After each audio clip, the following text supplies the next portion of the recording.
സർവകലാശാലയിൽ registrar KS അനിൽകുമാറിനെ ഒഴിവാക്കി യോഗം വിളിച്ച് VC Mohanan Kunnummal.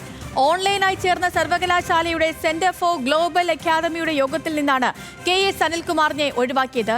Doctor Mini Kappan registrar in charge എന്ന നിലയിൽ യോഗത്തിൽ പങ്കെടുത്തു.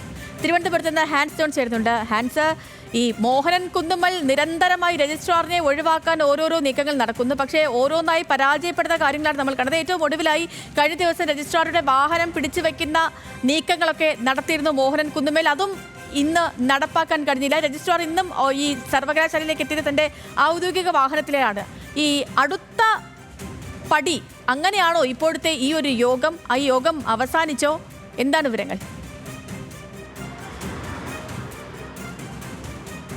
തീർച്ചയായും ചെയ്തു. പൂർണ്ണമായും രജിസ്ട്രാറായിട്ടുള്ള KS അനിൽകുമാറിനെ ഒഴിവാക്കാനുള്ള നടപടികളാണ് വൈസ് ചാൻസലറായിട്ടുള്ള ഡോക്ടർ മോഹനൻ കുന്നുമ്മലിൻ്റെ ഭാഗത്തു നിന്നുണ്ടായിട്ടുള്ളത്.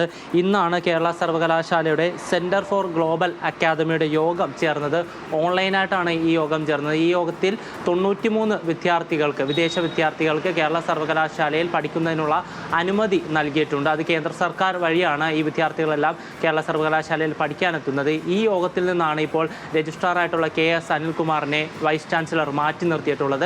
രജിസ്ട്രാർ ഇൻചാർജ് എന്നുള്ള രീതിയിൽ ഡോക്ടർ മിനി കാപ്പനാണ് ഈ യോഗത്തിൻ്റെ ചുമതല വഹിച്ചത്. അതിനോടൊപ്പം തന്നെ ഈ സെൻറ്റർ ഡയറക്ടർ, ഈ അക്കാദമിയുടെ സെൻറ്റർ ഡയറക്ടറും ഈ യോഗത്തിൽ പങ്കെടുത്തു. ഏകദേശം 2600 വിദ്യാർത്ഥികളാണ് ഈ പഠനത്തിനായി കേരള സർവകലാശാലയിൽ പഠനത്തിന് അപേക്ഷ സമർപ്പിച്ചത്. ഇതിൽ നിന്നാണ് ഇപ്പോൾ 93 വിദ്യാർത്ഥികളെ തിരഞ്ഞെടുത്തതും. പക്ഷേ ഈ യോഗത്തിൽ നിന്നും പൂർണ്ണമായി രജിസ്ട്രാറായിട്ടുള്ള KS അനിൽകുമാറിനെ ഒഴിവാക്കിക്കൊണ്ട് വൈസ് ചാൻസലർ യോഗം നടത്തി എന്നുള്ള വിവരമാണ് പുറത്തു വരുന്നത്.